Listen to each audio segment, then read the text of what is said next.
আসসালামু আলাইকুম। HSC 2026 batch Chattogram board. অবশেষে অনেক প্রতিকূলতার মধ্য দিয়ে তোমরা তোমাদের আইসিটি এক্সামটাকে সম্পূর্ণ করলা। আমি মন থেকে দোয়া করি এবং আশা করি আল্লাহর রহমতে তোমরা সবাই খুব ভালো করবে এবং খুব ভালোভাবে তোমাদের এক্সামটা শেষ হয়েছে।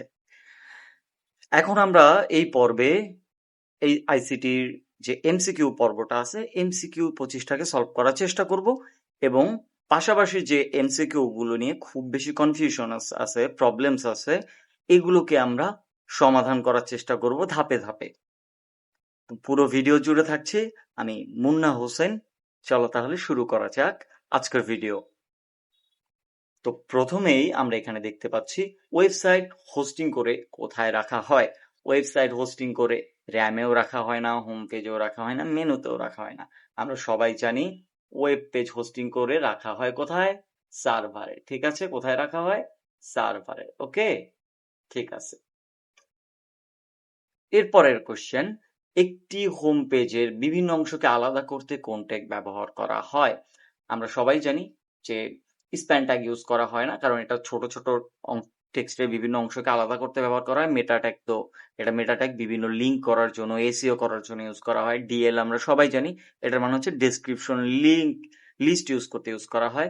এবং ডিভ ট্যাগটার ফুল মিনিং হচ্ছে ডিভিশন, অর্থাৎ প্রত্যেকটা ওয়েবসাইট যখন তৈরি করা হয় ওয়েবসাইটে বিভিন্ন পার্ট থাকে, বিভিন্ন অংশকে আলাদা আলাদা করার জন্য আসলে ডিভিশন বা ডিভ ট্যাগটাকে ইউজ করা হয়, যেটা একটা কন্টেইনারের মতো কাজ করে। তাহলে এখান থেকে আনসার কোনটা হচ্ছে? আনসার হচ্ছে ডিভ। ঠিক আছে, চল তাহলে আমরা আরেকটু নিচে যাই। এরপরের কোশ্চেনটা দেখো কি বলছে। পরের কোশ্চেনটাকে বলছে যে টেবিলের সেলগুলোকে অবস্থিত লেখা থেকে 50 পিক্সেল দূরে রাখার জন্য কোনটা ইউজ করে। তাহলে চলো একটু বোঝার চেষ্টা করি কি বলছে আসলে। আমি একটু যদি প্র্যাকটিক্যালি দেখাই, ব্যাপারটা হবে এমন। ধরো এই যে এখানে একটা সেল আছে এবং সেলের ভিতরে কিছু একটা লেখা আছে 20। এখান থেকে উপরেও থাকবে 50 পিক্সেল, নিচে এই ডানে বামে সব দিকেই কত থাকবে? 50 পিক্সেল করে, 50 পিক্সেল করে একটা গ্যাপ থাকবে। যদি এইটা চাই তাহলে আমাদের কি বলে এটাকে জানো? ভিতর থেকে উপরের সেলগুলোর যে গ্যাপ, এটাকে বলা হচ্ছে প্যাডিং। ঠিক আছে, এটাকে কি বলে? প্যাডিং। আর মার্জিং হইলে কোথায় গ্যাপ নেয় জানি? বাহিরে। আর প্যাডিং হইলে কোথায় গ্যাপটা হয়? ভিতরে। ঠিক আছে, এটা আমরা বুঝতে পারছি সবাই। তাহলে এখানে আনসার কোনটা হবে দেখো। প্রথমটা বলছে টেবিল বর্ডার 1, ঠিক আছে। সেল স্পেসিং এত, আসলে সেল স্পেসিং তো আমরা 50 চাই নাই। তাহলে কি দেওয়া আছে? কল স্প্যান, কল স্প্যানও তো হবে না। দেওয়া আছে কি? সেল প্যাডিং হবে। অবশ্যই আমরা কি বললাম, যেটা শিখলাম এটা কি? প্যাডিং। এখন এখানে দেখো প্যাডিং এর দুইটা অপশন আছে। একটাতে হচ্ছে এরকম ডাবল কোট দেওয়া আছে, আর একটাতে ডাবল কোট দেওয়া নাই। আমরা জানি এগুলো লেখার সময় বর্ডার বা ভিতরে যে অ্যাট্রিবিউট গুলা থাকে, অ্যাট্রিবিউট লেখার সময় অ্যাট্রিবিউটের ভ্যালু গুলোতে আমাদের ডাবল কোট দিতে হয়। অর্থাৎ এইখানে এই দুইটার ভিতরে আনসার কোনটা হবে? এই দুইটার ভিতরে আনসার হবে আমাদের এই গ নাম্বারটা। ঠিক আছে, গ নাম্বারটা আনসার। ওকে, ঠিক আছে। এবার চলো পরবর্তীতে আমরা একটু জাম্প করি। এরপরে নিচের কোশ্চেনটা কি আছে? নিচের কোশ্চেনটাকে বলছে যে কোনটা ওয়েব ব্রাউজার। ভাই আমরা সবাই জানি যে গুগলটা একটা, গুগল, ইয়াহু, বিং, এগুলা কি? এগুলো হচ্ছে সব সার্চ ইঞ্জিন। ওয়েব ব্রাউজার কোনটা? ওয়েব ব্রাউজার হচ্ছে সাফারি। সাফারি কিসের ওয়েব ব্রাউজার জানো তো? হ্যাঁ, যারা হচ্ছে পশ কিড আছে, যারা হচ্ছে খুব বড় লোক, তারা ইউজ করে আইপ্যাড বা আইফোন, অর্থাৎ সোজা কথা আইওএস এর একটা ডিফল্ট ব্রাউজার হচ্ছে সাফারি। ঠিক আছে, এরপর চলো আরেকটু নিচে যাই। নিচে দেখো একটা কোশ্চেন তোমরা পড়তে পারতেছো সবাই, যে একটা কোড দেওয়া আছে এবং বলছে যে উপরের প্রোগ্রামটি থেকে আউটপুট এইচএসসি 2026 লেখাটা কতবার প্রিন্ট হবে। তো এটা অনেকের প্রবলেম হইতে পারে, তাই চলো এটারে আমরা একটু সমাধান করে দেখার চেষ্টা করি যে কতবার প্রিন্ট হইতে পারে। কোডটা লাইক দ্যাট, এমনই কোডটা, তাই না? এই জন্য বুঝতে হবে যে কোনটা দিয়ে আসলে কি বুঝাইতেছে। এখানে হচ্ছে কন্ডিশন, এটা কি লেখছে? কন্ডিশন লেখা আছে এ লেস দ্যান ইকুয়াল 20, অর্থাৎ সে বলতেছে ভাই লুপটা তুমি ততক্ষণই ঘুরাবা যতক্ষণ এর ভ্যালুটা 20-এর সমান বা তার নিচে থাকে। অর্থাৎ এর ভ্যালু আনটিল 20-এর সমান বা হচ্ছে তার নিচে না থাকা পর্যন্ত কি থাকবে? নিচে থাকলে কিন্তু এটা চলতেই থাকবে। যখনই 20-এর বড় হবে তখন আসলে লুপটা চলবে না। অর্থাৎ আমাদের লুপটা চলবে কতক্ষণ? 20 পর্যন্ত, এক্সাক্ট 20 পর্যন্ত, শুরু থেকে 1 থেকে। এবং লুপের যে ভ্যালুটা আছে এর ভ্যালুটা কত করে বাড়বে? 3 করে বাড়বে। শেষ। এরপরে এখানে দেখো ইফ দিয়ে একটা কন্টিনিউ দেওয়া আছে। কন্টিনিউ এর মানে কি ভাইয়া? কন্টিনিউ এর মানে হচ্ছে স্কিপ করা। ঠিক আছে, কন্টিনিউ এর মানে হচ্ছে স্কিপ করা। স্কিপ, হুম, ভুল, স্কিপ বানান ভুল হয়ে গেছে। স্কিপ করা অর্থাৎ তুমি যখনই এই কন্টিনিউটা রান করবে স্কিপ হয়ে যাবে, অর্থাৎ এই কন্টিনিউ এর নিচে আর যত লাইন কোডই থাকুক ওগুলা রিড করবে না, রিড না করে আবার পুনরায় লুপে ফিরে যাবে, অর্থাৎ নিচের সবগুলা ভ্যালুকে সে কি করবে, স্কিপ করে দিবে বা সবগুলা লাইনকে স্কিপ করে দিবে। এখন কখন স্কিপ করবে বলছে, ইফ এ ইকুয়াল টু 10, অর্থাৎ এর ভ্যালু যদি 10 হয় তখনই স্কিপ করবে, তাছাড়া স্কিপ করবে না, তাছাড়া এটা নর্মাল ভাবেই চলতে থাকবে। তাহলে চলো একটু এক পাশে আমরা করার চেষ্টা করি যে কিভাবে কি হচ্ছে। তো প্রথমে আমরা এখানে এর ভ্যালু দিয়ে শুরু করি। হ্যাঁ, প্রথমে এর ভ্যালু কত দেওয়া আছে, 1 দেওয়া আছে, এবং আমাদের কন্ডিশনটাতে কি বলা আছে যে এর ভ্যালু কি হইতে হবে, 20 পর্যন্ত চলবে, অর্থাৎ এর ভ্যালু যতক্ষণ পর্যন্ত 20 হচ্ছে না, 20 হইলেও চলবে, 20 এর বেশি হচ্ছে ততক্ষণ আর চলবে না। হ্যাঁ, তাহলে প্রথমে এখান থেকে কন্ডিশন চেক করবে, কন্ডিশন চেক করে দেখতেছি যে এর ভ্যালু কি 20 এর ছোট বা সমান আছে। হ্যাঁ, এর ভ্যালু 20 এর ছোট আছে, কারণ এর ভ্যালু এখন কত, 1। তাহলে ভিতরে আসবে, আইসা এইচএসসি 2026 কে প্রিন্ট করে দিবে। এখন ইফ ইকুয়াল টু 10 হইলে কিন্তু কন্টিনিউ করতে, যেহেতু এর ভ্যালু 10 না, অর্থাৎ কন্টিনিউ করবে না, নর্মাল ভাবে রান করতে থাকবে, প্রিন্ট হবে কি এইচএসসি 26। ঠিক আছে, এরপর আবার লুপে ফিরে যাবে, এর ভ্যালু লুপে ফিরে যাওয়া কত হবে, এখানে চলে আসবে, এখানে চলে আসলে এর ভ্যালু কত হবে, এর ভ্যালু 3 বেড়ে হয়ে যাবে 4। 4 আবার কন্ডিশন চেক করবে যে ভাইয়া এর ভ্যালু কি 20 এর চেয়ে সমান বা ছোট আছে কিনা। হ্যাঁ, এর ভ্যালু এখনো 20 এর চেয়ে ছোটই আছে, তার মানে নিচে আসবে, দেখতেছে এর ভ্যালু 10 কিনা, না এর ভ্যালু 10 না, তার মানে স্কিপ করবে না, নিচে এসে এইচএসসি 26টাকে প্রিন্ট করবে। এরপরে কাজ শেষ, আবার লুপে ফিরে যাবে, এখানে ফিরে যায়, এর ভ্যালু আবার 3 বাড়বে, 3 বাইরে হয়ে যাবে কত, 7, এবং আবার চেক করবে যে ভাইয়া ঠিক আছে এর ভ্যালু 20 এর চেয়ে ছোট আছে কিনা। হ্যাঁ, ছোট আছে, তাহলে আবার লুপের ভিতরে ঢুকবে, ঢোকার পরে দেখতেছে যে এর ভ্যালু কি 10 আছে, না এর ভ্যালু কিন্তু 10 না, তার মানে স্কিপ করবে না, নিচে এসে এইচএসসি 26টাকে প্রিন্ট করবে। ঠিক আছে, এরপরে কাজ শেষ, আবার লুপে ফেরত যাবে, যায় এর ভ্যালু আবার 3 বাইরে কত হয়ে যাবে, 10 হয়ে যাবে। 10 হওয়ার পরে কন্ডিশন চেক করবে যে এর ভ্যালুটা কি 20 এর চেয়ে এখনো ছোট আছে, হ্যাঁ এখনো ছোট আছে, তাহলে লুপে যাও, লুপের ভিতরে ঢুকবে, লুপের ভিতরে ঢোকার পরে বলতেছে এর ভ্যালু কি 10 এর সমান কিনা, হ্যাঁ এর ভ্যালু কিন্তু 10 এর সমান হয়ে গেছে, তাহলে কি কন্টিনিউ করো, কন্টিনিউ মানে কি স্কিপ করে দাও ভাই, এবার আর তোমার আর কাজ করতে হবে না, নিচে যা আছে সব স্কিপ করে দাও, অর্থাৎ এর ভ্যালু যেহেতু 10 হয়েছে, এই কন্ডিশনটা ট্রু হয়েছে, অর্থাৎ কন্টিনিউ করবে, স্কিপ করবে, নিচে যে লেখাটা আছে এইবার আর এটাকে প্রিন্ট না করে সরাসরি এখান থেকেই সে লুপে ফেরত যাবে। বোঝা গেছে, আশা করি বোঝা গেছে। লুপে ফেরত যাবে এবং এর ভ্যালু আবার বাড়বে, এর ভ্যালু আবার বাইরে 13 হবে, এখনো 20 এর চেয়ে ছোট আছে, ভিতরে আসবে, এইচএসসি 26টাকে প্রিন্ট করবে। ঠিক আছে, এরপরে আবার লুপে ফেরত যাবে, এর ভ্যালু কত হবে, এর ভ্যালু হচ্ছে 16 হয়ে যাবে, বলতেছে আর কন্টিনিউ চেক করতেছে না, আর চেক করার তো কিছু নাই, এখন এর ভ্যালু তো 10 এর উপরে হয়ে গেছে, এখন তার এই কন্ডিশন ট্রু করা পসিবল না। ঠিক আছে, তার মানে আর স্কিপ হওয়া পসিবল না। এবার এর ভ্যালু 16 হয়েছে, 16 হওয়ার পরে এখনো 20 এর চেয়ে ছোট আছে, অর্থাৎ এইচএসসি 26টাকে প্রিন্ট করবে। এরপরে আবার 3 বাইরে যাবে, এর ভ্যালু হয়ে যাবে কত, 19। 19 হলে এখনো কন্ডিশন ট্রু আছে, হ্যাঁ এখনো কন্ডিশন ট্রু আছে, নিচে আসবে এবং এইচএসসি 26টাকে প্রিন্ট করবে, প্রিন্ট করবে, প্রিন্ট করার পর আবার লুপে ফেরত যাবে, এখানে এর ভ্যালু বাইরা কত হয়ে যাবে, 3 বাইরা হয়ে যাবে কত, 22। এবার চেক করবে ভাই কন্ডিশন কি ট্রু, না ও হচ্ছে এখন 20 এর চেয়ে বড় হয়ে গেছে, অর্থাৎ কন্ডিশনটা ফলস করছে, অর্থাৎ লুপ থেকে বের হয়ে যাবে, আমাদের কাজ শেষ। এবার চলো গয়না দেখি তো কয়বার প্রিন্ট হইলো, দেখো এখানে আছে কয়বার, 3 বার, এখানে 3 বার, কয়বার হইলো টোটাল, 6 বার প্রিন্ট হয়েছে, তাহলে আমাদের এখানে আনসার কত হবে, আনসার হবে 6 বা 6। কথা বোঝা গেছে, বোঝা গেছে আশা করি। তাহলে চলো আবার একটু নিচে চলে যাই,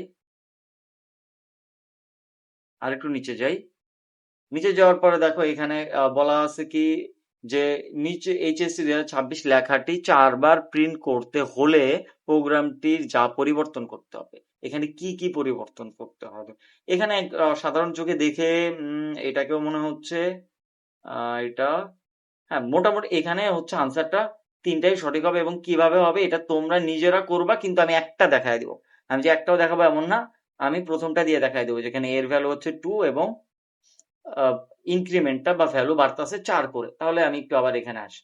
এবার দেখো বলছে এর ভ্যালু 2 শুরু হবে কত থেকে, এটা কাটা, এর ভ্যালু এখন কত হয়ে গেছে, এর ভ্যালু এখন আমরা এখানে লিখবো হচ্ছে 2, এর ভ্যালু শুরু হবে হচ্ছে 2 থেকে, এখানে হবে 2। ঠিক আছে, আর ওইটাও কাটা চলে যাবে, এটাও কাটা চলে যাবে, এবং এখানে 3 করে না বেড়ে এর ভ্যালু কত করে বাড়বে, 4 করে বাড়বে। ঠিক আছে, এটা আমি লিখে দিই যে এই লাইনটা এটার পরিবর্তে কি হবে, এ ইকুয়াল টু এ প্লাস 4, অর্থাৎ 4 করে বাড়বে। হ্যাঁ, আর শুরু হবে কত থেকে? শুরু হবে 2 থেকে। এবার চলো দেখি এটা কয়বার প্রিন্ট হয় বা কিভাবে কাজ করে।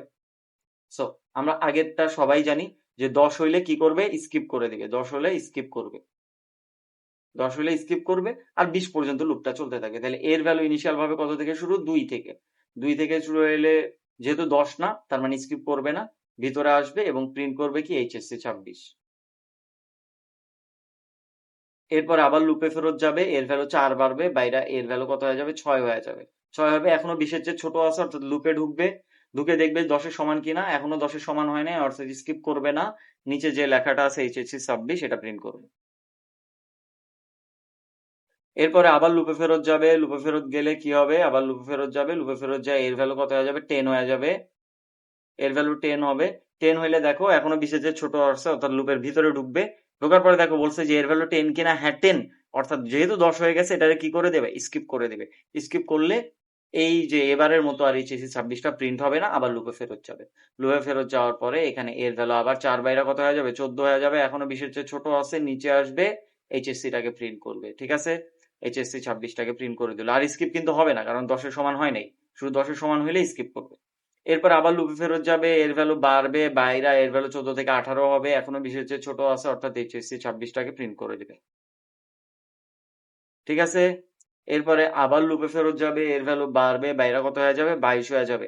22 হওয়ার পরে কি হইলো দেখো তো, এখন কি কন্ডিশন ট্রু? না, এখন কিন্তু আর 20-এর চেয়ে ছোট বা সমান নাই, 20-এর চেয়ে বড় হয়ে গেছে, অর্থাৎ লুপের কাজ শেষ, বের হয়ে যাবে। কয়বার প্রিন্ট হইলো? 4 বার প্রিন্ট হইলো। ঠিক আছে, তার মানে এখান থেকে সবগুলাই রাইট আনসার হবে, এটাও এটাও এটাও সবগুলাই কিন্তু আমাদের রাইট আনসার। ঠিক আছে, এইটা এইটা এটা সবগুলাই সঠিক অ্যান্সার। তোমরা একটু বাকিগুলা নিজেরা চেক করে নিবা। ঠিক আছে, ওকে ফাইন।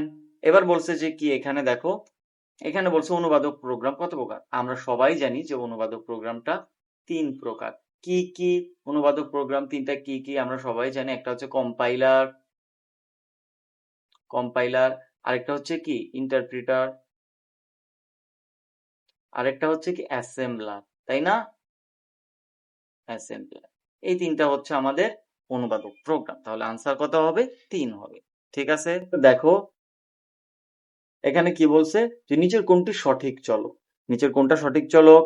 প্রথমে দেখি কোনটা কোনটা হবে, কোনটা কোনটা হবে না। বলা আছে এ হ্যাশ, এরকম বি দেওয়া আছে, এটা তো হবে না। কেন হবে না বলতো? কারণ হচ্ছে এখানে হ্যাশ আছে, এরকম স্পেশাল সাইন আমাদের চলকে ব্যবহার করা যায় না।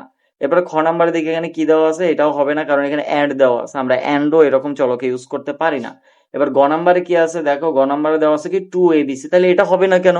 কারণ আমরা জানি চলকের সামনে কোনো সংখ্যা ইউজ করা যায় না, শেষে ইউজ করা যায়, যেখানে ইচ্ছা ইউজ করা যায়, কিন্তু প্রথমে একদম চলক ঘোষণার শুরুতে বা ভ্যারিয়েবল ডিক্লারের শুরুতে কোনো সংখ্যা ডিক্লেয়ার করা যায় না। এইটাও ভুল অ্যান্সার। এরপরে এইটা একটা আছে, এইটা হবে আমাদের রাইট আনসার। এখন বলো ভাইয়া এটা কেন রাইট আনসার হবে? এখানে তো একটা ডলার সাইন আছে। শোনো তোমাদের বলে রাখি, তোমরা সবাই আগে থেকেই জানো যে ভ্যারিয়েবল ডিক্লারের সময় আন্ডারস্কোর এবং ডলার এই দুইটা সাইনই ইউজ করা যায়, এছাড়া অন্য কোনো সাইন ইউজ করা, স্পেশাল সাইন ইউজ করা যায় না। বোঝা গেছে? তার মানে এটা হবে আমাদের রাইট আনসার। এরপরে নিচে দেখো, নিচের কোনটি SQL data definition language? Definition language মানে আমরা কি বলতেছি? ডিডিএল। ঠিক আছে, তো ডিডিএল মানে কোনগুলা? যেটা হচ্ছে টেবিল নিয়ে কাজ করে, টেবিল, টেবিলের পরিবর্তন বা টেবিলের আপডেট ডিলেট ইত্যাদি নিয়ে কাজ করে, তো সেটারে কি বলে? ডিডিএল। এখানে ড্রপটা হবে হচ্ছে আমাদের রাইট আনসার। কেন? ড্রপটা হচ্ছে টেবিলের, আমরা ফিল্ডের ডিলেট বলি বা ফিল্ড পুরো টেবিলটাকে ডিলেট বলি, এটার কাজ কি করে? ড্রপ করে। আর ডিলেট, ইনসার্ট, আপডেট এগুলো হচ্ছে ডিএমএল এর অংশ, এগুলো হচ্ছে আমাদের টেবিলের ভিতরের ডাটাগুলাকে নিয়ে কাজ করে, এটা হচ্ছে ডিএমএল এর অংশ, অর্থাৎ রাইট আনসার হবে কি? ড্রপ। এরপরে দেখো পরের একটা কোশ্চেন আছে যে কি, কোনটিকে প্রাইমারি কি হিসাবে ধরা উত্তম হবে। এখন উত্তম হবে কোনটা সেটা একটু ডিসাইড করতে হবে আমাদের। হ্যাঁ, তো এখানে দেখো বলা আছে রোল নাম্বার। আচ্ছা, প্রাইমারি কি কি? প্রাইমারি কি হচ্ছে সেই কি যেটা দিয়ে প্রত্যেকটা রেকর্ডকে ইউনিক ভাবে আইডেন্টিফাই করা যাবে, ইউনিক ভাবে আইডেন্টিফাই। এখন তোমাদের মনে হইতে পারে যে ভাইয়া তাহলে তো আমরা আনসার পেয়ে গেছি, কি ওইটা? এটা হবে জন্ম নিবন্ধন। আসলে ভুল। এখন কেন ভুল? দেখো, তুমি একদিক দিয়ে ঠিক আছো যে জন্ম নিবন্ধন দিয়ে প্রত্যেকটা ব্যক্তিকে আইডেন্টিফাই করা যায় ইউনিক ভাবে, comparing to roll number. Roll নাম্বারের চেয়ে ইউনিক ভাবে আইডেন্টিফাই করা যায় জন্ম নিবন্ধন দিয়ে। বাট এখানে কোশ্চেনটা দেখে তোমাদের যা বুঝতে হবে সেটা হচ্ছে রোল নাম্বার, নাম, শাখা এগুলো কই থাকে? এটা থাকে হচ্ছে একটা স্কুলের ডাটাবেজে বা একটা কলেজের বা একটা শিক্ষা প্রতিষ্ঠানের ডাটাবেজে। এখন শিক্ষা প্রতিষ্ঠানের ডাটাবেজে কি কাউকে জন্ম নিবন্ধন দিয়ে তোমরা খোঁজো? তোমরা কি কাউকে জন্ম নিবন্ধন দিয়ে খুঁজে বের করো? না, তোমরা আসলে নাম, রোল, শাখা ইত্যাদি দিয়ে খুঁজে বের করো, তাই না? তার মানে এখানে জন্ম নিবন্ধনটা আগেই বাদ। তাছাড়া জন্ম নিবন্ধন দিয়ে খুব ইউনিক ভাবে সবগুলো হচ্ছে ইউনিক ভাবে আইডেন্টিফাই করা যায়, ঠিক আছে। কিন্তু এই সিনারিওতে আমাদের জন্ম নিবন্ধনটা আগেই বাদ চলে যাইতেছে। এরপরে নাম দিয়ে করা যাচ্ছে না কেন? কারণ হচ্ছে একটা ক্লাসে একাধিক নামের একাধিক ব্যক্তি থাকতে পারে। এরপর শাখা কেন? কারণ একটা শাখায় একাধিক ব্যক্তি থাকতে পারে, আমাদের তো ইউনিক ভাবে মাত্র একজনকেই বের করতে হবে। তাহলে এখানে আনসারটা কি আসবে? আনসারটা হবে রোল নাম্বার। কারণ রোল নাম্বার দিয়ে ইউনিক ভাবে এক একটা ব্যক্তিকে বা একটা স্টুডেন্টকে আইডেন্টিফাই করা যায়। যদিও এই ক্ষেত্রে যদি অনেকগুলো শাখা হয় সেক্ষেত্রে একই রোলের অনেকেই থাকতে পারে, যেমন ক শাখায় 20 নম্বর রোল একটা থাকতে পারে, আবার খ শাখাও 20 নম্বর রোলের একটা থাকতে পারে। তবে comparing to all of this options সবচেয়ে ভালো বা উত্তম কোনটা হবে? উত্তম হচ্ছে রোল নাম্বার। বোঝা গেছে ভাইয়া? আশা করি বুঝতে পারছো। তাহলে চলো পরের আনসারটায় চলে যায়। বলছে টেবিল স্টুডেন্ট, এখানে 102 যেটা আছে এইটার ও আইডি ধারী যে শিক্ষার্থী আছে তার রোল নাম্বার 78 থেকে আমাদের কত করতে হবে? 80-তে পরিবর্তন করতে হলে কোনটা এসকিউএল কমান্ড হবে? আপডেট স্টুডেন্ট সেট রেজাল্ট এত, হোয়ার আইডি ইকুয়াল এত, এরকম কমা টমা দেওয়া যায় না। এখানেও হোয়ার দেওয়া আছে, ঠিক আছে, কিন্তু আমরা জানি কি আমাদের কি দিতে হয়? রেজাল্ট এত দিলে হয় না, রেজাল্ট দিয়ে সেট দিতে হয়। আপডেট করার সময় আমাদের কি দিতে হয়? রেজাল্ট সেট ইকুয়াল টু, এরপরে হচ্ছে আমাদের নাম্বারটা দিতে হয়, ঠিক আছে। তার মানে এই দুইটা কাছাকাছি মনে হইলেও, খ এবং ঘ কাছাকাছি মনে হলেও রাইট আনসার হবে কোনটা? খ নাম্বারটা। কারণ কি এখানে সেট ইউজ করা হয়েছে, আর আমরা জানি আপডেটের সময় কি ইউজ করতে হয়? সেট অপশনটাকে, এবং শেষে কন্ডিশন লাগাইতে হয় কি, যে হোয়ার আইডি ইকুয়াল টু এত। এখন এখানে তো রেজাল্ট সেট 80 করে দিলেই হবে না, তাই না? 80 করে দিলেই তো হচ্ছে না। এখন এখানে তো রেজাল্ট অনেকগুলো আছে, কোনটা কি করবে বলে দিচ্ছে, হোয়ার আইডি ইকুয়াল টু 102, অর্থাৎ 102। এখানে 102 আইডি কার? এর। এর আইডিটাতে তুমি চাও যে যে রেজাল্টটা আছে 78, এটাকে চেঞ্জ করে কত করে দাও? সেট করে দাও 80-তে। বোঝা গেছে? আশা করি বোঝা গেছে। তাহলে পরেরটাতে চলে যাই।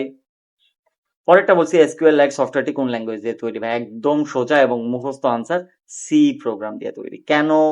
কেন কোনো উত্তর নাই, এটা সি দিয়ে তৈরি করছে।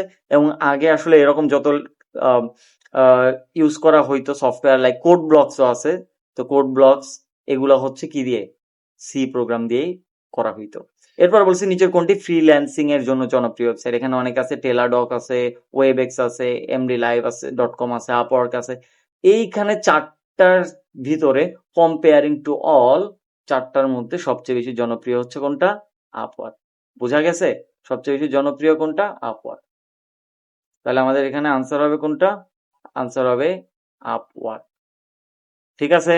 এছাড়া ফ্রিল্যান্সার আছে, তারপর ফাইবার আছে। যেহেতু এখানে ওই অপশনগুলো নাই, তার মানে আপওয়ার্ক এখানে সবচেয়ে জনপ্রিয় ওয়েবসাইট। আরো জনপ্রিয় তো অবশ্যই আছে, কিন্তু এই চারটার ভিতরে আপওয়ার্কটা সবচেয়ে জনপ্রিয়, ঠিক আছে।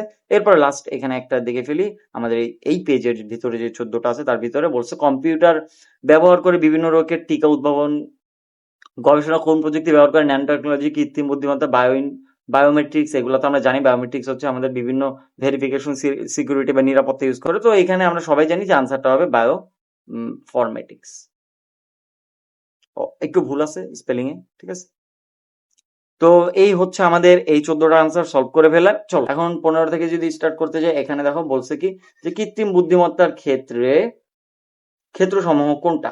দেখো আমরা যদি এখানে একটু দেখতে চাই কৃত্রিম বুদ্ধিমত্তার ক্ষেত্র, তো এটা মেশিন লার্নিং, ঠিক আছে। মেশিন লার্নিং এ কিন্তু হচ্ছে কৃত্রিম বুদ্ধিমত্তা ইউজ করা হয়। তারপর হচ্ছে ওয়ার্ড প্রসেসিং, এখানে কিন্তু ইউজ করা হয় না। কেন ইউজ করেন ওয়ার্ড প্রসেসিং? মানে এই যে তুমি যে টাইপ করো, মাইক্রোসফট ওয়ার্ডে টাইপ করো, এক্সেলে টাইপ করো, এগুলো হচ্ছে ওয়ার্ড প্রসেসিং এর কাজ। এখানে আসলে এআই ইউজ করা হয় না। ন্যাচারাল ল্যাঙ্গুয়েজ প্রসেসিং, হ্যাঁ ন্যাচারাল ল্যাঙ্গুয়েজ প্রসেসিং এও কিন্তু এটা ইউজ করা হইতেছে। অর্থাৎ এখানে আনসারটা হবে কোনটা? 1 এবং 3। এরপর চলো আমরা নিচে চলে যাই। এরপরে যদি আরেকটু নিচে আসি, এখন দেখো এখানে বলছে কি রিয়াদ তার অফিসের 10টি কম্পিউটার নিয়ে পেঁচানো তারের একটা নেটওয়ার্ক তৈরি করলো। উদ্দীপকের নেটওয়ার্কটি কোন ধরনের নেটওয়ার্কের সাথে সামঞ্জস্যপূর্ণ? দেখো এখানে মোট কথা হচ্ছে পেঁচানো তার দিয়ে করছে, তার মানে আমরা জানি টুইস্টেড পেয়ার দিয়ে করছে, এবং এখানে 10টি কম্পিউটার নিয়ে করছে তার অফিসে 10টা কম্পিউটার নিয়ে করছে। এই যে অফিসে 10টা কম্পিউটার, এটা কিন্তু হাইলাইটেড একটা ব্যাপার। এইটাই হাইলাইট করছে যে তার অফিসে 10টা কম্পিউটার নিয়ে করছে। এখন এটা তাহলে কোনটা হবে? আমরা সবাই জানি প্যান কোথায় কি হয়। প্যান হচ্ছে তোমার পার্সোনাল এরিয়া নেটওয়ার্ক, যেটা হচ্ছে তুমি নিজে ইউজ করো, লাইক ব্লুটুথ হইতে পারে, ওয়াইফাই হইতে পারে, এটা হইতে পারে। এবার ম্যান মানে হচ্ছে মেট্রোপলিটন। মেট্রোপলিটন কি হয়? পুরো একটা শহরের নেটওয়ার্ক কানেক্ট করার জন্য মেট্রোপলিটন। ওয়ান কি হয়? Wide area network. Wide area কি হয়? পুরা একদম বিশ্বের সাথে যে নেটওয়ার্কটা সংযুক্ত থাকে সেটা হচ্ছে ওয়ান। আর ল্যান মানে কি? Local area network. এটা কোথায় ইউজ করা হয়? এইটা ইউজ করা হয় হচ্ছে আমাদের একটা অফিসে বা কোম্পানিতে একটা ছোট পরিসরে যদি নেটওয়ার্ক কাঠামো তৈরি করা হয় সেটাকে আমরা কি বলি? ল্যান বলি। তার মানে এটার আনসার কি হবে? ল্যান। কথা বোঝা গেছে? এবার চলো নিচে আসি। এরপরে 17 নাম্বারটা কি বলা আছে? উদ্দীপকের পাঠানো তারের পরিবর্তে ফাইবার অপটিক্যাল ব্যবহার করলে, উদ্দীপকের তার কোনটা বললাম? টুইস্টেড পেয়ার, ঠিক আছে। ফাইবার অপটিক্যাল ব্যবহার করলে বৈদ্যুতিক সিগন্যালের পরিবর্তে আলোক সিগন্যালে ডেটা ট্রান্সফার হবে। That's true. কারণ উপরে তো যখন তার দিয়ে যেত বৈদ্যুতিক সিগন্যালে যেত, এখন যখন আমরা ফাইবার অপটিক্স ইউজ করতেছি এটা কিভাবে ট্রান্সফার করে ডাটা? তারের, এটা হচ্ছে আলোর মাধ্যমে ট্রান্সফার করে। এবার বলছে 200 মিটার পর পর রিপিটারের প্রয়োজন হবে না। ভাইয়া কেন হবে? আমরা যখন ওই তারটা ইউজ করতাম, আগের যে তার ওইটা ইউজ করতাম, তখন আমাদের মোটামুটি 100 মিটার পার হইলে আমাদের একটা করে রিপিটার ইউজ করতে হইতো। কেন রিপিটার ইউজ করা হয়? কারণ যখন তার দিয়ে আমাদের সিগন্যাল গুলা যায়, কিছু দূর যাওয়ার পরে তার সিগন্যাল গুলা কি হয়ে যায়? অনেক উইক বা দুর্বল হয়ে যায়। তখন এই রিপিটার ইউজ করে আবার ওই ওই তারের সিগন্যালটাকে আবার একটু বাড়ানো হয়, বাড়ায় তারপর আবার পাঠানো হয়। এইভাবে আসলে অনেক দূর দূরান্তের ডাটাগুলো আমাদের কাছে আসে। যদি রিপিটার ইউজ করা না হইতো তাহলে ডাটাগুলো কিছু লস হওয়ার সম্ভাবনা থাকতো, ঠিক আছে। তো এই কারণে রিপিটার ইউজ করা হয়। তো তারের ক্ষেত্রে আমাদের হচ্ছে 100 থেকে 200 মিটারের ভিতরেই 100 মিটার এক্সিট করলে আমাদের রিপিটার ইউজ করা হইতো। তার মানে এটা লাগবে না, যেহেতু আমরা ইউজ করতে ফাইবার অপটিক্স। ফাইবার অপটিক্সে যে লাগে না এমন না। ফাইবার অপটিক্সে মোটামুটি ক্ষেত্র বিশেষে 10 কিলোমিটার পর্যন্ত, 5 থেকে 10 কিলোমিটার পরে পর্যন্ত কি করা ইউজ করা যায়? রিপিটার ইউজ করা যায়। অর্থাৎ 200 মিটারের জন্য আমাদের প্রয়োজন হবে না আপাতত ফাইবার অপটিক্স ইউজ করলে। তার মানে এটা ভুল হবে, এটা আমাদের রাইট আনসারে থাকবে না। এটা আমাদের রাইট আনসারে থাকবে না, এটা ভুল। তার মানে তারপর আছে কি? ডেটা ট্রান্সমিশন লস অনেক কম হবে। Exactly, exactly. কারণ আমরা যখন ফাইবার অপটিক্স ইউজ করতেছি তখন ডেটা ট্রান্সমিশনের লস আমাদের অনেক কম হবে ফাইবার অপটিক্স এর জন্য, ঠিক আছে। তার মানে আনসার হবে কোনটা? 1 এবং 3। 1 এবং 3 কোথায় আছে? এখানে আছে। তার মানে এটা হবে আনসার। চল তাহলে আবার একটু নিচে আসি। এবার বলছে নিচের কোনটি সিমপ্লেক্স, ডুপ্লেক্স ও ফুল ডুপ্লেক্স মোডের নির্দেশক? দেখো এখান থেকে সোজা কথা, ব্রডকাস্ট মানে হচ্ছে সবার কাছে নেটওয়ার্ক যাবে, মাল্টিকাস্ট মানে একসাথে অধিক জনের কাছে কাস্টিং হবে, এরকম ব্যাপার স্যাপার, ঠিক আছে। তো এখানে ইউনিক ভাবে আইডেন্টিফাই যদি করতে চাই সরি, এখানে সিমপ্লেক্স, ডুপ্লেক্স এবং ফুল ডুপ্লেক্স মোডের নির্দেশক কোনটা হইতে পারে? এখানে এই তিনটার জন্য আনসার হইতে পারে আমাদের ইউনিকাস্ট। ইউনিকাস্ট কেন? কারণ ইউনিকাস্ট কোনটাকে বলা হয় জানো? ইউনিকাস্ট বলা হচ্ছে সেইটাকে যেটা থেকে একজন থেকে একজনে, মানে এক পার্সন থেকে এক পার্সনের ডাটা ট্রান্সফার হয়। সরি, আমি একটু এটা মুছে এখানে দেখে। ইউনিকাস্ট হচ্ছে কি হয়? মাত্র অন ভার্সেস অন, একজন থেকে একজনের ডাটা ট্রান্সফার হয়। হ্যাঁ, একজন থেকে একজনে। এখন যেটা হচ্ছে সিমপ্লেক্স, এটা কি হয়? একমুখী, এখান থেকে এখানে। হাফ ডুপ্লেক্স মানে দ্বিমুখী হয় কিন্তু একসাথে হয় না, হয় এটা আগে দিতে হয় নয়তো এই পাশ থেকে আগে। ফুল ডুপ্লেক্স কি হয়? দুই পাশ থেকে একই সাথে ডাটা ট্রান্সফার করা যায়, ঠিক আছে। এটা একজনের ভিতরে হইতে পারে, একাধিক জনের ভিতরে হইতে পারে। তবে ইউনিকাস্টে কি করা হয়? 1 to 1। এখন 1 to 1 হইলে এখানে কিন্তু সিমপ্লেক্সটাও প্রযোজ্য, হাফ ডুপ্লেক্সটাও প্রযোজ্য, ফুল ডুপ্লেক্সটাও প্রযোজ্য। কারণ এই ইউনিকাস্ট 1 to 1 এর ভিতরেই আমরা চাইলে একজনকেও ডাটা ট্রান্সফার করতে পারি, দুইজনকেও করতে পারি, অ্যাট এ টাইম দুইজনের একসাথেও ডাটা ট্রান্সফার চলতে পারে। অর্থাৎ এটার আনসার হবে কোনটা? ইউনিকাস্ট। এরপরে আসো নিচে আসি একটু। ব্লুটুথের মাধ্যমে সৃষ্ট নেটওয়ার্কের অপর নাম কি? ভাইয়া একটু মুখস্থ করে ফেলেন না। অপর নাম হচ্ছে পিকোনেট, ঠিক আছে। চলে তাহলে আমরা পরবর্তীটাতে চলে যাই। এরপরে তাতে কি বলা হয়েছে? পরেরটাতে বলা হয়েছে আইসিটি শিক্ষক সাগরকে তার রোল নং জিজ্ঞাসা করলেন। সাগর বাইনারি সংখ্যা পদ্ধতিতে রোল 110 বলল। উল্লিখিত সংখ্যাটির অক্টাল মান কত? এখন অক্টাল মান কত হবে? চলো তাহলে বাইট করি। 110, তো এটাকে আমাদের অক্টাল করতে হবে। তাহলে আমরা লিখি 1110। এটা যদি অক্টাল করতে যাই কি করতে হবে ভাইয়া? ডান পাশ থেকে অক্টালের জন্য 3 বিট করে আলাদা করতে হয়। তাহলে 3 বিট করে আলাদা করে ফেলি এইটা, এবং এখানে কিছু না থাকলে সামনে আমরা দুইটা জিরো দিয়ে 3 বিট বানায় ফেললাম। এবার এটার মান কত? এটার মান হচ্ছে 1। এবার তাহলে এইটার মান কত? এইটার মান হচ্ছে কত? 6। বাইনারিতে 1 1 0 মানে কত? 6। অর্থাৎ আনসার পাইলাম কত? 1 6। অর্থাৎ আমরা এখানে আনসারটা হিসাবে কোনটাকে দাগাবো? 1 6 অর্থাৎ 16 অক্টালে। ঠিক আছে, শেষ। এবার চলো তাহলে আমরা একটু উপরে ফিরে যাই। উপরে ফিরে যাওয়া আমরা পরবর্তী এমসিকিউ অর্থাৎ 21 নম্বর এমসিকিউটা সলভ করা শুরু করি। বলছে কি উদ্দীপকের উল্লেখিত সংখ্যার সাথে যদি 1011 যোগ করি, এরপরে এটাকে হেক্সাডেসিমাল করি, তাহলে মান কত হবে? অর্থাৎ আগে উদ্দীপকে যে আনসারটা, উদ্দীপকে যে মানটা ছিল 1110, এটার সাথে এটাকে যোগ করে এরপরে আমাদের কি করতে হবে? হেক্সাডেসিমালে কনভার্ট করতে হবে। তাহলে চলো করি, এটা আবার একটু করি। উদ্দীপকে দেওয়া কত ছিল? উদ্দীপকে দেওয়া ছিল 1110 এবং আমাদের এখানে ছিল কত? এখানে ছিল হচ্ছে 1011, ছিল হচ্ছে 1011। এবার এটাকে আগে আমাদের যোগ করতে হবে। যোগ করলে কত হয়? 101 হচ্ছে। 11 যদি যোগ করি তাহলে কত হয় আমরা জানি, এরকম 10 হয়। এখানে 0 আসবে, হাতে থাকতেছে ক্যারি হিসাবে 1, এইটা এখানে চলে আসবে। 11 যোগ করলে কত হচ্ছে? 11 যোগ করলে হচ্ছে 10, 10 এর আবার হচ্ছে 0 হবে এখানে, সরি 0 হবে, হাতে থাকতেছে 1 এবং এই 1, তিনটা 1 একসাথে যোগ করলে কত হয়? 11। 11 এর কত বসায় দিব? যা আছে তাই বসায় দিব। এবার এটাকে আমাদের কি করতে হবে? এবার এটাকে আমাদের কনভার্ট করতে হবে হেক্সাডেসিমালে। এবার হেক্সাডেসিমালে কি করতে হয় আমরা জানি, 4 বিট করে নিতে হয়। কয় বিট করে? 4 বিট করে নিতে হয়। তার মানে এই 4টা করে বিট আলাদা করি, এখানে 4টা বিট আলাদা করলাম, এখানে একটা বিট আছে, বাকিগুলা কি করব? 0 দিয়ে ফুল করে দিই। এই যে আরেকটা 0 লাগবে, এই 0 দিয়ে ফুল করলাম। এবার কি হবে ভাই একটু দেখি। এখন এই যে 001, এটার মান কত? 00, তিনটা 0-এর পর 1, এটা মানে হচ্ছে 1 1001। এটা কত? এটা নির্দেশ করে আমাদের বাইনারিতে 9 কে। কতকে? 9 কে। অর্থাৎ হেক্সাডেসিমালে আমরা কত পেলাম? এটাকে পেলাম 19। ঠিক আছে, তার মানে আনসার কত হবে? 19 আছে এখানে। 19 আনসার, হ্যাঁ আছে। তার মানে এখানে আনসার হবে 19। এবার চলো একটু নিচে যাই। নিচে যা বলছে যে মেসোপটেমিয়ার 10 ভিত্তিক সংখ্যা পদ্ধতি ব্যবহার হতো, তা হলো কোথায়? ভারতীয়তে। হ্যাঁ, ইউজ করা হইতো। মায়ানে না ভাইয়া, তোমরা একটু চিন্তা করে দেখো, যদি পড়ে থাকো, মায়ানে আসলে চিহ্ন ইউজ করা হতো, বিভিন্ন ছবি টাইপের চিহ্ন ইউজ করা হইতো। এখানে কিন্তু কোনো 10 ভিত্তিক সংখ্যা পদ্ধতি চালু ছিল না। ঠিক আছে, তার মানে মায়ান আনসার হবে না। মিশরীয় পদ্ধতিতে, হ্যাঁ মিশরীয় পদ্ধতিতেও 10 ভিত্তিক সংখ্যা পদ্ধতিটা চালু ছিল। অর্থাৎ আনসার হবে কত? 1 এবং 3, অর্থাৎ এইখানে। এবার চলো একটু নিচে যাই। এবার বলছে একটি 8 বিট কাউন্টার সর্বোচ্চ কত পর্যন্ত গণনা করতে পারে? সিকোয়েন্স অনুসারে গণনা করতে পারে। তাহলে 8 বিট কাউন্টার আমরা জানি 8টা বিট দিয়ে কত পর্যন্ত সর্বোচ্চ প্রকাশ করা যায়। চলো একটু ব্ল্যাঙ্ক পেজে যাই। আমরা জানি সবসময় কি হয়, এটা 2 টু দি পাওয়ার n। তাহলে 2 টু দি পাওয়ার n মানে হচ্ছে 2 এর উপরে যদি আমরা 8 দেই, তার মানে কতটা প্রকাশ করতে পারবে? 256টা। এখন 256টা হইলেও 256টা পারবে, নট 56 পর্যন্ত।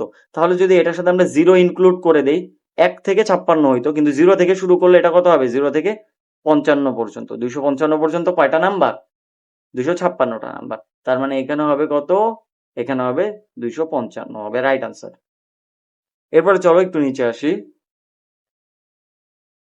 এরপরে বলছে এ ও বি ইনপুট যুক্ত পি গেট এবং পরবর্তী গেটের সমন্বয়ে গঠিত একটি লজিক সার্কিট দেওয়া আছে। এবং এই যে আর কি এইটা এবং এটা দিয়ে একটা লজিক সার্কিট দেওয়া আছে। বলছে উপরের চিত্রে আউটপুট কত হবে? উপরের চিত্রে আউটপুট কত হবে চলো একটু দেখি, এটা আমরা একটু সমাধান করার চেষ্টা করি। চলো এখানে একটু দেখি আমরা এটা কি হয়, খেয়াল করি। এখানে এ আছে, এ এখানে চলে আসছে, বিও এখানে চলে আসছে। এটা কি গেট? এক্স নর গেট। এক্স নর গেট মানে কি? এক্স নট গেট মানে হচ্ছে এই যে এইটা। তো এইটারে এইটা, এবং এইখানে কি আছে? এখানে এ আসছে এবং এ আই সেটার সাথে কি হয়েছে? এখানে ন্যান্ড আছে। তাহলে ওভারঅল সমীকরণটা আমরা পাচ্ছি কি? এখান থেকে এ আসবে, এখান থেকে কি আসবে? এ আসবে, আর এখান থেকে কি যাবে? এক্স নট যাবে। এবং এখানে কি হয়েছে? ন্যান্ড হয়েছে, অর্থাৎ ডট হবে এ এক্স নর, এবং দেখো উপরে কিন্তু দুইটা কি আছে? ন্যান্ড আছে, অর্থাৎ উপরের দুইটার উপরে কি হবে? বার হবে। কথা বুঝছি? এইটা আসবে, এইটা আসবে এবং দুইটা ন্যান্ড হবে, অর্থাৎ অ্যান্ড হয়ে উপরে একটা বার হবে। এবার এটাকে আমাদের সমাধান করতে হবে। চলো একটু এটা সমাধান করার চেষ্টা করি। এটাকে কিন্তু স্বাভাবিকভাবে আমরা এটা লিখতে পারি। আমরা জানি এক্স নরকে আমরা A B plus A bar B বার এইভাবে ভাঙায় লিখতে পারি। তো আমরা এখানে সেই ট্রিক্সটা ইউজ করব। তাহলে এখানে আমাদের কি লিখতে হবে? এ ইন্টু, আমরা এখানে একটু ব্র্যাকেট ইউজ করবো যেহেতু এখানে ভাঙা এইভাবে লিখতে হচ্ছে। তাহলে কি লিখবো? A B plus A bar B বার, ঠিক আছে, এটা কিন্তু আমরা এইভাবে লিখতে পারি পুরাটার বদলে, এবং উপরে একটা হোল বার, অর্থাৎ এই যে এ মানে এক্স নর যে গেটটা ছিল এ এক্স নর বি, এটাকে আমরা এইটা দিয়ে কি করে দিলাম, রিপ্লেস করে দিলাম। এবার সমাধান করি। সমাধান করলে আগে কি করতে হবে, তাহলে দেখো এখানে আমাদের ব্র্যাকেটের এ পর্যন্ত বার আছে, তাহলে বার দিয়ে আমরা ভেঙে দিই, তাহলে হচ্ছে কি এ বার ডট, এবং এই অংশটা একটা পার্ট আছে, তাহলে এইটাকে আবার আমরা ভেঙে দিই, তাহলে কি হবে A B plus A bar B বার, এবং এইটার উপরেও আলাদা করে কি হবে একটা বার আসতেছে। কেন আসতেছে তোমরা বুঝতে পারছো, কারণ এইটা একটা পার্ট, এটা একটা পার্ট, এবং ও দুঃখিত, এখানে যখন আমরা বার করবো এটা কি হয়ে যাবে, প্লাস হয়ে যাবে, ঠিক আছে, প্লাস হয়ে যেতেছে। এখন এইটা যেমন আছে তেমনই আমরা রেখে দিই, প্লাস রাখি, এবং এইখানে দেখো এই দুইটাকে আমরা কিন্তু আবার আলাদা করে ভাঙা ফেলতে পারি। তাহলে এই দুইটাকে আলাদা করে ভাঙলে কি হবে, হবে হচ্ছে এ বি বার, এখানে প্লাস ছিল কি হয়ে যাবে, ডট হয়ে যাবে, এবং এইখানে এ বি বার ছিল আগে আলাদা করে, এবং উপরে আরেকটা বার বসবে। কথা বুঝছি, যা ছিল তাই বসবে, প্লাসটা ডট হয়ে যাবে, এবং বারটা ভেঙে আলাদা আলাদা করে বসে গেছে। এরপরে দেখো এখানে কি হবে, এরপরে আর কি ভাঙা যায়, এখানে এবারের মতো রেখে দিলাম, প্লাস রাখলাম, এটাকে আসলে কিন্তু ভাঙাই যায় চাইলে, তাহলে চলো ভাঙা ফেলি, তাহলে ব্র্যাকেট দিয়ে নিই, কারণ এখানে ডট আছে, ব্র্যাকেট দিতে হবে। তাহলে এখানে কি হবে, এ বার প্লাস বি বার, এখানে ডট আছে, ডটটাকে রাখলাম, এটাকেও কিন্তু ভাঙা যায়, তাহলে এখানে কি হবে, এখানে হবে হচ্ছে আবার একটা ব্র্যাকেট দেই, এ বার আগে থেকেই ছিল প্লাস বি বার আগে থেকেই ছিল, এটা থাকবে, অর্থাৎ এখানে ডট ছিল প্লাস হয়ে যাবে, এবং এইটা ভেঙে আলাদা আলাদা করে একটা বার হয়ে যাবে। তাহলে এখান থেকে আমরা কি পাইতেছি, পাইতেছি হচ্ছে এ বার প্লাস, এইখানে এই দুইটা যেমন আছে আমরা চাইলে ব্র্যাকেট উঠাইতে পারি, বাট এখন উঠাবো না, কারণ এখানে ডট আকারে আছে, এ বার প্লাস বি বার, এবং এইখানে দেখো এটা কি হয়েছে, এখানে কিন্তু এই বারগুলো উঠে যাবে, তাহলে কি হবে এ প্লাস বি, কারণ আমরা জানি দুইটা বার থাকলে এটা কি হয়ে যায়, কাটা চলে যায়।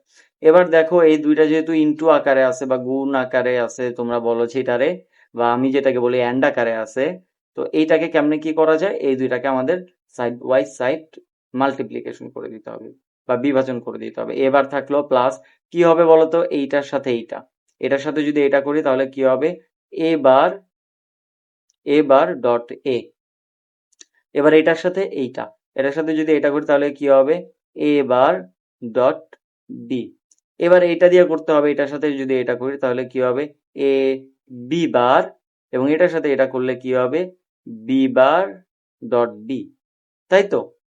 এবার দেখো, এবার দেখো কি হয়, এখন দেখো এই যে এইটা এবার ডট এ, আমরা জানি এবার ডট এ, এটা থাকলে কত হয়, জিরো হয়, অর্থাৎ এটার ভ্যালু কত, জিরো, এবং এখানে বি বার ডট বি আছে, এটার ভ্যালু কত, জিরো, এই দুইটার ভ্যালু হবে কত, জিরো। তাহলে আমরা ওভারঅল এখানে পাবো এবার প্লাস এবার বি প্লাস এ বি বার, ঠিক আছে।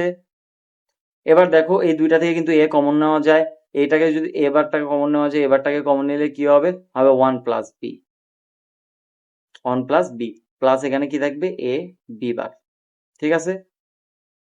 তাহলে চলো আবার একটু নিচে আসি, এরপরে এটাকে দেখা যাক কি হবে, এটার ভ্যালু আমরা জানি ওয়ান প্লাস এ মানে হচ্ছে কত, ওয়ান, তার মানে এটার ভ্যালু ওয়ান, অর্থাৎ এবার এবারের সাথে ওয়ান যদি গুণ করি তাহলে এবারই হচ্ছে, সো এটা আমি করলাম না, এ বি বার। তাহলে এটাকে আবার আমাদের সমাধান করতে হবে, এটাকে যদি আমরা সমাধান করতে যাই তাহলে দেখো এখানে আমরা একটা ফর্মুলায় পড়তেছে এ প্লাস বিসি, এটার ফর্মুলাটা কি, এটার ফর্মুলা হচ্ছে এ প্লাস বি ইন্টু এ প্লাস সি। তাহলে এটা করে ফেলি, করে ফেললে কি হবে, এ প্লাস বি অর্থাৎ এইটা প্লাস এইটা, এইটা প্লাস এইটা ইন্টু এইটা প্লাস এইটা, অর্থাৎ এ বার প্লাস বি বার, ঠিক আছে। এরপরে আমরা জানি এটার ভ্যালু কত, এ প্লাস এ বার, মানে আমরা জানি এ বার প্লাস এ, এটার ভ্যালু কত হয়, ওয়ান হয়, তাইলে এখানে আমরা কি দিব, ওয়ান, ওয়ান না লিখলেও কোনো সমস্যা নেই, তাহলে কি হবে এ বার প্লাস বি বার। এখন এবার প্লাস বি বারকে আমরা চাইলে কি লিখতে পারি, এই যে ডটটাকে আছে, এই ডটটাকে আমরা উঠায় দিয়ে প্লাস আছে বা অর আছে, অরটাকে আমরা অ্যান্ড লিখতে পারি, আলাদা আলাদা বারকে আমরা একসাথে লিখতে পারি, কিভাবে, কারণ আমরা জানি A B whole bar equal to কি লেখা যায়, এ তারপরে এখানে ডট আছে, এটাকে আমরা অর লিখতে পারবো, বি লিখতে পারবো, এবং এই বারগুলারে আমরা আলাদা আলাদা ভাবে দিতে পারবো। তার মানে এইটা ইকুয়াল টু এটা লেখা গেলে এটা ইকুয়াল টু এটা লেখা যাবে, অর্থাৎ এ বি হোল বার হবে আমাদের রাইট আনসার। তাহলে এখান থেকে আমাদের আনসার কোনটা আসবে? এ বি হোল বার। এবার বলছি উদ্দীপকের পি এর স্থলে, একটু এখানে আসি, নিচে আসি। উদ্দীপকের পি এর স্থলে কোন গেট বসালে আউটপুট কি আসবে? 1 আসবে। যদি আমরা কি বসাই, নর গেট বসাই, তাহলে ব্যাপারটা এইরকম হবে। ওকে, অর্থাৎ এখান থেকে আমরা কি পাবো? এ প্লাস বি উপর একটা বার পাবো, এবং এইখানে আইসা এটা কিন্তু আবার একটা বার হয়ে যাবে, অর্থাৎ তখন আনসারটা কেমন হবে? এখানে আছে এ আর এখানে আছে কি? A plus B bar. তাহলে এখানে আমরা কি পাবো? A dot A plus B উপর একটা বার ছিল, আর এটার জন্য আর একটা বার হবে। তাহলে এইটা ইকুয়াল টু 1 আসে কিনা, চলো আমরা একটু যাচাই করে দেখি। তাহলে প্রথমতই স্বভাবতই উপরে যে বড় বারটা আছে এটাকে আমাদের ভাঙতে আমরা জানি। তাহলে এই বারটা ভেঙে ভেঙে যদি যাইতে চায়, তাহলে এখানে কি আছে? ডটটা প্লাস হয়ে যাবে, আর এখানে যা ছিল তাই হবে। এই বারটা ভেঙে আলাদা আলাদা করে বসবে। কথা বোঝা গেছে? আমরা জানি যে ডট থাকলে ওটা কি হয়ে যায়? প্লাস হয়ে যায়, এবং বারটা ভেঙে আলাদা আলাদা করে বসলো। এরপরে দেখো এখানে কি হয়? এবারের মতোই থাকতেছে, প্লাস এই যে দুইটা বার থাকলে এটা ভেঙে যাইতেছে, তাহলে আমরা কি পাইতেছি? এ প্লাস বি পাইতেছি। এবার দেখো তো ভাই এখানে কি হয়? এ প্লাস এ বার মানে কত আমরা জানি? এ বার প্লাস এ বা A plus A bar equal to কত হয়? A bar plus A equal to হচ্ছে 1। এটা যদি 1 হয় তাহলে এই দুইটার বদলে আমরা কি বসাবো? 1 বসাবো। 1 প্লাস বি, এবং আমরা জানি 1 প্লাস এ বা 1 প্লাস 1 এর সাথে যেইটাই অর আকারে থাকে এটার আনসার কত? 1। অর্থাৎ আমাদের আনসার কি হবে? নর গেট। তাহলে চলো এখানে আমরা বসায় দিই, NOR gate is the right answer. তো এরই মাধ্যমে কিন্তু আমাদের 25টা এমসিকিউ সলভ হলো। আশা করি সবাই বুঝতে পারছো। এরপরেও যদি কারো বুঝতে কোনো প্রবলেম থাকে বা সমস্যা থাকে, তোমরা কিন্তু পেজে মেসেজ করতে পারো অথবা আমাদের জানাতে পারো কমেন্ট করে ভিডিও নিচে। ধন্যবাদ।